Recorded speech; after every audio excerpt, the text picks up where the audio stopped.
Champs and Giggles. History, news, views, and reviews from a black perspective. She loves me now. Oh boy, she loves me now. We are back. Good Lord. Coco T, the man in charge. Oh, well, what a history, huh? That tune was from 1993. Got one more for you. Oh, you got more? Just Ladies and gentlemen, one I'm here. There's more. for this week. Who March remembers that 15th, comedian? 1988. Who's that, say again? March the 15th, 1988. Back in this century now. We're back in this century. Yeah. Eugene Antonio Mourinho was the first black archbishop assigned to Atlanta, Georgia. The first black archbishop. I wonder if he's still there in the post. Oh, wait. I doubt it. Archbishop. We'll have to categorize all these things. We could write a book with all these people that, do you know what I mean? And do our own black learning. Wow. You see that? No, I never saw that. I haven't got into that yet. 100 Great Black. Yeah, we all bought that book from back in the day, didn't we? 100 Great Black Britons. Yeah, I remember that book. That was during COVID, isn't it? We did a thing then, yes. I think we was talking Black history then.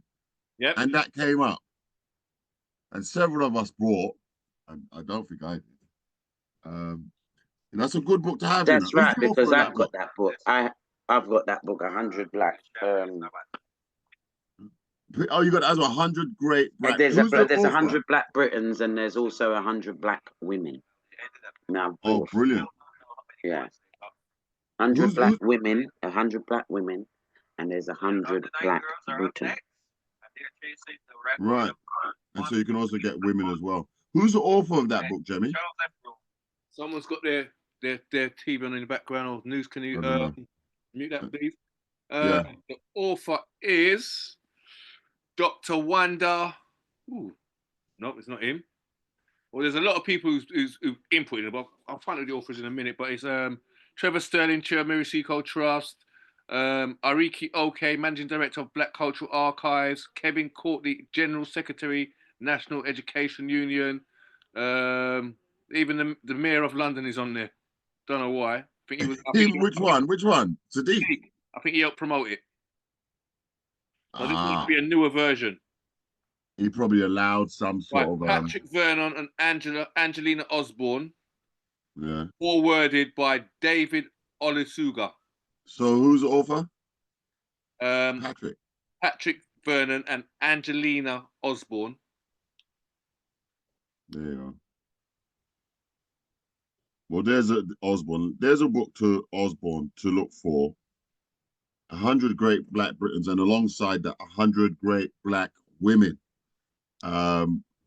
Books to have in your library, have on the shelf, not read it on the tablet. I think a lot of information is lost when you read things when you don't have the hard copy in your hands. And also, let me give them their proper titles. Yeah, Patrick Vernon OBE and Dr.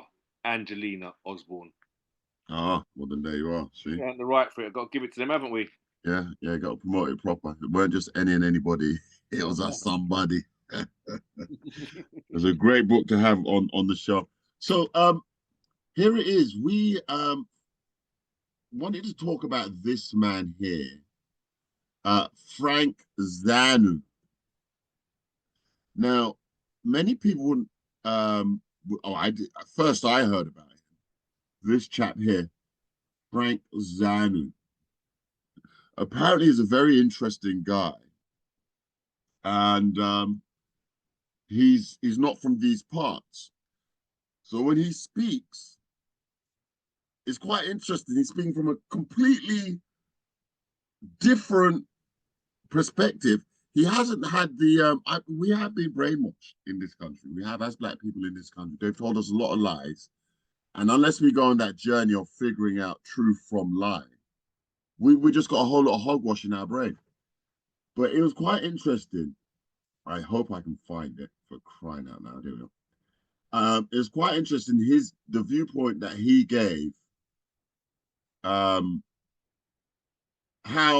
questions that were asked never even came across his mind. Never even thought about it. It was like, why? You know, when you ask why that question, and this is something that oftentimes this is often. Oh, I can't even pause it. Yeah. This is things that we may have in our mind, but you just can't. You know, when you can't put your finger on it, and then along comes someone, and they just point it out, and you're like, you know. So let's have a listen to Frank Zanu, and I'll be interested to hear the conversation that ensues afterwards. I have to try and get it on full screen. Frank Zanu, an interesting guy. He's got a list behind him as well. I think he's a writer. He's a this, is that. But we'll talk more after we've heard what he had to say. Let's just have a listen. It's a couple of minutes long. It's very thought provoking. Let's just have a listen. There was no place I went on earth where the people there pointed fingers at me and say, your people did this to me. Never. My grandfather named me Zanu. Zanu means that which belongs to the dark, which means I'm attracted to negative things. And guess what? Name does actually work, kids. I love negative things, meaning that I love things that are not the group think. So, that day in the room in France, while the people were going round, I have never faced that question. I don't have the answer. I've never even thought about it. Right. So the answer came from their answers. So I'm listening, and I was like, oh my God. If I introduce myself, it will be one of them whose parents gave me that name, Frank. I'm a black man from Africa. Here I am hanging with a French name, right? So I will use their grandfathers gave me that name. What is my official language? It's either French or English. They gave it to me. My mode of dressing, they gave it to me. The curriculums that raised me to even be able to be in that room, they gave it to me. The plane ride to that country, their forefathers built it, you understand? So it was hitting me, and I said, wow. Then when it came to me, I said it. I said, wow. I have never thought about it. But this is the first time I will say to you, by listening to people, the burden with which they live their lives and grow.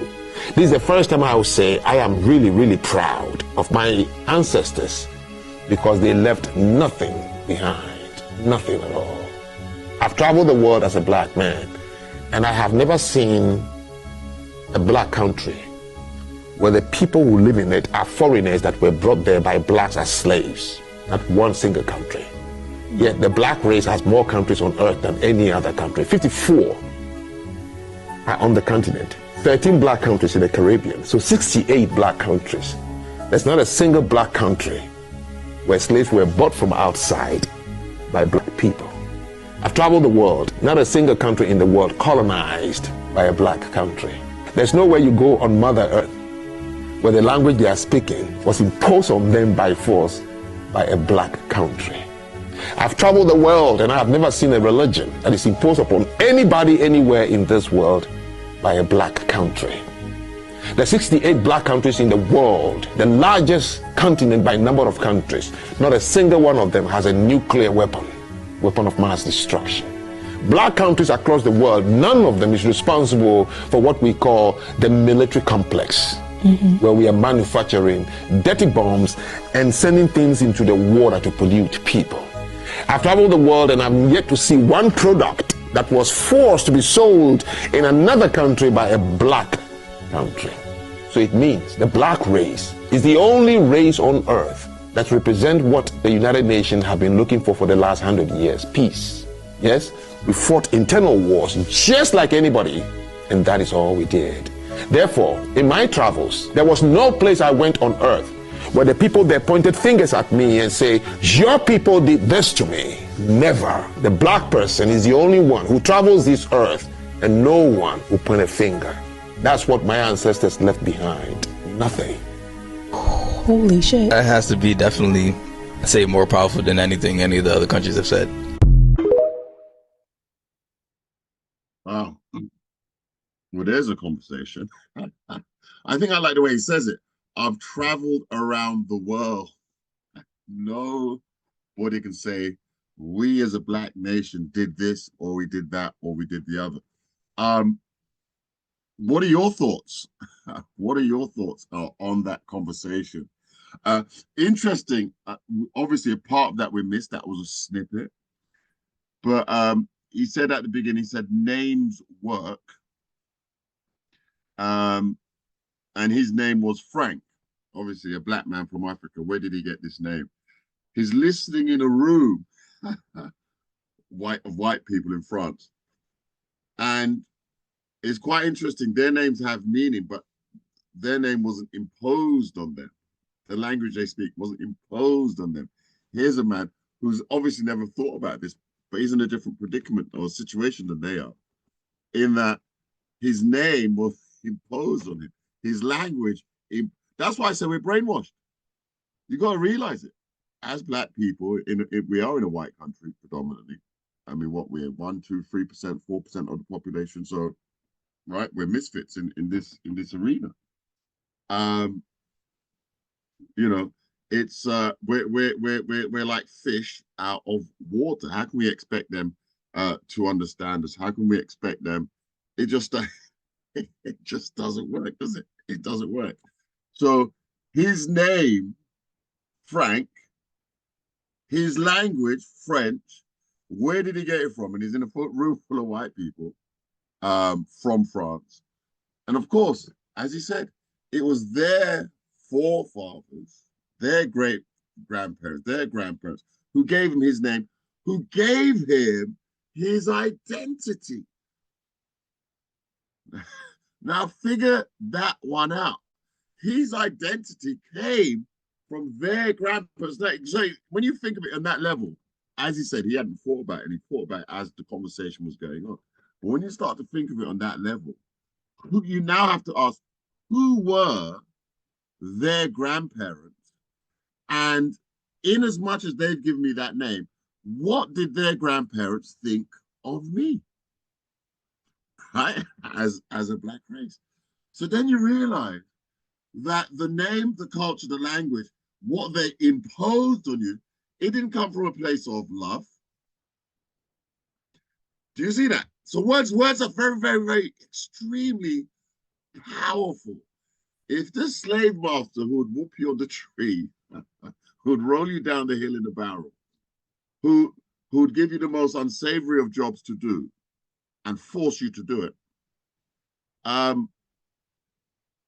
you know, if that happened, then he gives you a name, he gives you this, he gives you that. Nothing is given you is out of love, is it? So in what way? You can't even imagine. Well, you're tarnished, isn't it? In what way are you therefore affected by that history? Spin Doctor is in the building. Sister D is in the building. June is in the building. Pinky there, Color Queen. Naturals is in the building. Toots is here. Big up Toots. What I got. Elaine Pearson is here. A lot of us. So when you think about it, it's the way he said it, he hadn't given it thought. And then when he gives it some thought, it's like, wow, the pennies start to drop. Who am I? Where am I? Why am I here? And if the answers don't fit, what am I going to do about it? You know, a lot of people do not even ask the question. And you know what, quite rightly so, because we don't realize that, he said it, innit? We don't realize that in this arena, there's a question to be asked. Who am I? What am I? Where am I? And, you know, why am I here? Color Queen, your hand is up. Come in, talk the things. Yeah, It's a lot of people, here. yeah, a lot of people who are on their journey to trace back their ancestral line to find out where they come from. And even though they may be given a name, possibly by mummy and daddy or what have you, a lot of people actually change their name to something that is really significant to them, because sometimes even the mums and dads haven't traced back to a certain degree. So maybe our generation, because most of us on this platform are probably late 50s, approaching 60s, something like that. So we have got that knowledge now. Like Pinky went to Saturday school, so she's got a world of knowledge. She's met a world of people. I mean, literally, Pinky knows everybody. She just Pinky knows everyone, and Pinky's got so much knowledge, and I love her for it. But Pinky knows herself at the end of the day. So ultimately, at the end of the day, one of the things that I find to be really, really imperative is that my name means everything to me. It's the only thing that I own. I don't own my kids. I don't really own a property, because if I don't finish paying the mortgage before the deeds are given to me, they'll take it away. I've known people that they're 3-4 months before completing, owning their property, and it gets taken away, because most of us are 3 paychecks away from repossession. So I think we've got to get to a point whereby, if we're not satisfied or we don't understand why we've been given the name that we've been given, we have to have a name that represents who we are. And this is why I don't appreciate for myself on a personal level when people get my name wrong, because it's something that is important to me. Respect me enough that when I say to you, this is who I am, I don't want to hear any but. No, if I'm saying to you, my name is Colour Queen, beg you do. Understand me, that is who I am, because I know who I am, and I know why I'm called Colour Queen. Does that make sense? Yes, So we know why you're called Colour Queen. Exactly. So I think it's really, really important. I think we're all on this journey, because I think when our parents came to this country in the Windrush, and they endured what they endured, the cold weather, and they were lied to that the streets were paved with gold and that it was this land of opportunity, and they got here to face prejudice. No dogs, no Irish, no blacks, and all the rest of it. They did the best that they could do. They didn't understand the school system. Most of our black boys that went to school initially, they were brighter than the white counterparts, and through school days they were dubbed down. So now we're at a point now whereby we've got a little bit more learning, and we can do better for the next generation. So that's my take on your name. So, you can be called what you need to be. If you need to change, because I've got a client, and she said to me, do you know what, Colour Queen? They just gave me my name. They didn't know what to name me. And I said to her, change it to something that represents you. To who you are. Come in, Pink. Come and back me up on this, Pink. Come on.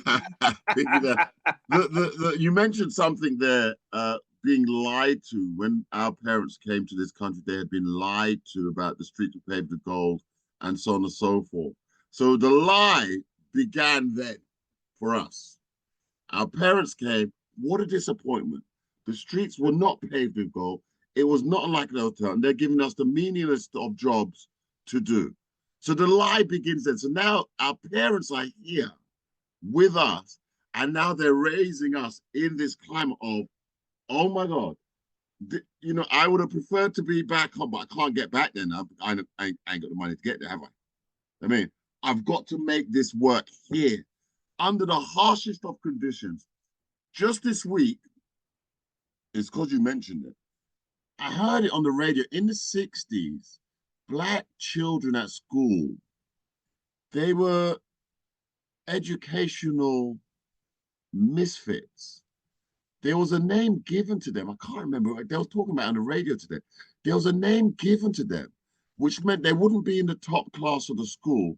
More likely they're in the lower classes, because they were just blanket washed as, well, I don't want to say we're being stupid. Just couldn't count, couldn't do English, couldn't. Just automatically, systematically. It was on the radio this week. I'm sure it's LBC or Radio 4. And the educational, it's a special educational needs then. It was ascribed to all the black students back then. So you imagine the frustration if you were a lot smarter than that. You had to dumb yourself down just to fit in. So they categorically reduced your level as black people, your level of competence. Figure that one out. Colour Queen Delisha, talk the tigs. Figure that one out. Educationally subnormal. They don't use the word now, retarded and spastic. They don't use that now. And I know that I've dealt with people who they said that when they came to this country, they're now my age, nearly 60, that because they didn't speak the language, they were put in like special little units so that they could then learn language, so that they then could catch up. And I have a kind of like a personal story. My son, he's like 23, and he's like, I can only liken him to a mathematician. The boy is bright, but his dad is very bright, and his dad taught him algebra from a very, very young age. From the time the boy was double figures, early double figures, the boy knew his times table inside out, upside down. His dad had a massive altercation with the headmistress at junior school because they felt that his dad was teaching him too much. And he said, excuse me, excuse me. If that was not bad and not so bad, he then went to secondary school. And then his dad realized at parents' meetings that they put this boy that he had been testing, giving him mathematical problems and algebra from the age of 5 because the boy was bright. Got to secondary school, they put my son in the lower set for maths. We sat there in his parents' meeting, the teacher's tapping the pen on the table. The father snatched the pen and said, hold on a minute, beg you do, by the time the holidays come, you put my son in the set that he needs to be, because you've gone, my son is probably, and my son has actually challenged maths teachers in class, but because he was a black boy, they made the assumption that he wasn't black. And all of our black boys, when they go to school, they are brighter than their white counterparts. It's systemic racism that then dubs our boys down. So if our boys are a little bit boisterous and a little bit what have you, they internally exclude them. Then they go to prove, which is a holding centre for prison at the end of the day. This is what it is. So in reality, we know the educational system far better than our mums and dads, because remember, our mums and dads would listen to the teachers. And sometimes the teachers would tell lies. I remember when I was at school, I had this maths teacher, and I was never that good with maths. English was my thing. And the teacher lied on me to my dad, and my dad cut my ass. And when I went back to school the next day, for the whole time I had that man, I never spoke to that man. Of course not. You're broken at that. Because as far as my dad's concerned, my dad said, you can't, I come to the school, you embarrass me. The man said, you sit on the desk and I'll be here and you're back chat and this. But of course, my dad didn't. My dad's like a Jamaican. My dad doesn't understand the system. My dad doesn't understand that this man is lying. Yes. He would be, even I, with my oldest child, who's nearly 37, I had to wake up and smell the coffee. Hold on a minute, you're saying this about him, you're saying that about. Where's the proof? Where is the proof? And see, this is why then, as I got older and as I matured in my mothering, I realized at the end of the day, I gave birth to some brilliant kids, and you are not going to dub them. Listen, our kids, understand me good, our kids are entrepreneurs. Our kids are like excellent. They just need to channel that into businesses, because they are such good business people.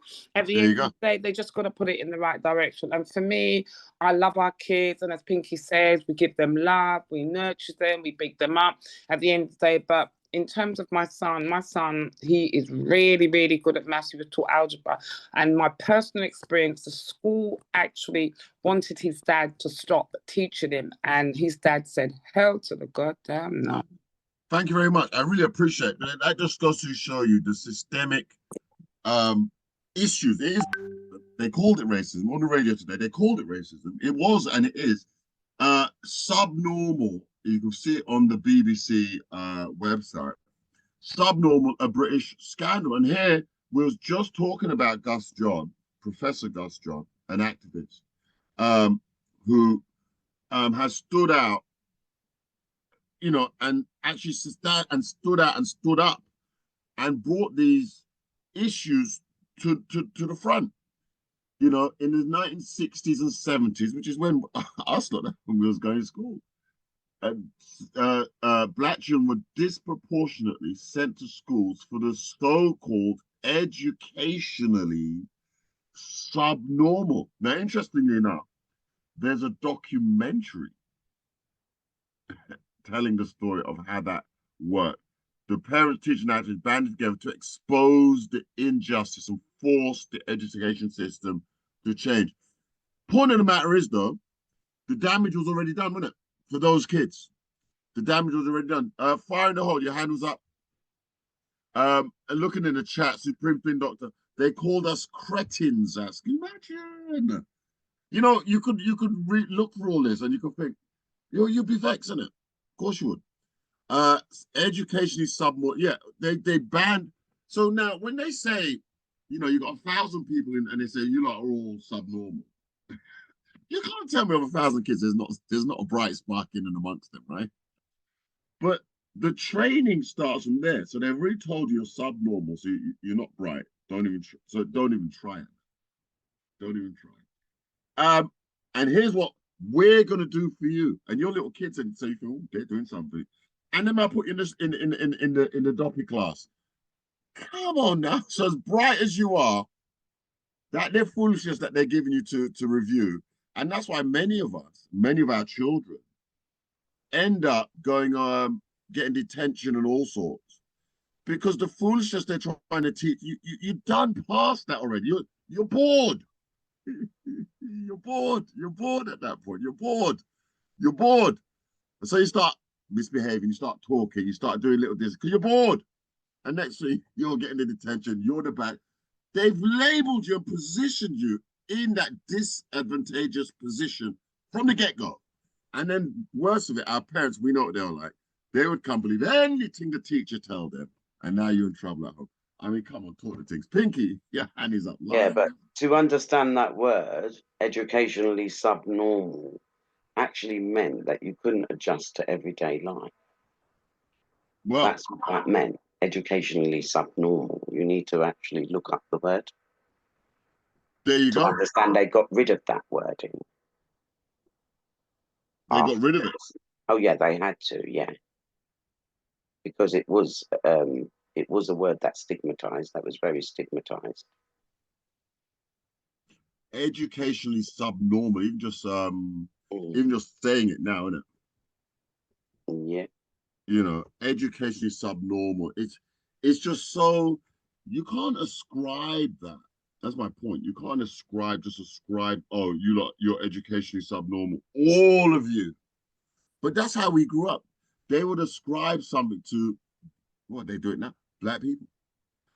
Black people are not all the same. We're different. We're different. And just to, you know, the one glove fits all, it don't work. It can never work. It can never work. And that's more foolish on them, but still we're suffering for it because they had the power. Absolutely. They had the power.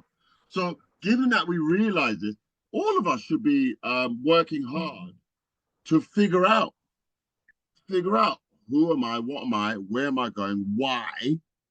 Because in many, well, guaranteed, considering it was a systemic thing they did, just like slavery was systemic, that means we're all affected in some way. And we will need to shift our consciousness to be free. Well, you'll never be completely free, but to be free of the way that they literally tarnished us. Because that has a hold, you might not realize it, but that has a hold on you throughout your life. Because they did it to you when you was a child and you didn't even know. That's why you speak English, right? If you grew up in the Caribbean, you speak a patois, you know what I mean? And that's why even in the Caribbean, those that speak a separate language are forcing the kids to learn English. English. They say, oh, that's the way of the world. And abandon their own language. Little do they realize the trap, the pitfall that they're falling into. It goes that deep. Guys, we have to go to break. Lord have mercy, start to do. It's that day of the week, isn't it? Pour yourselves a drink. We'll give tribute. 5-star. Oh man. I mean, this we grew up on this lot, didn't we? Let's tune in. We'll be back.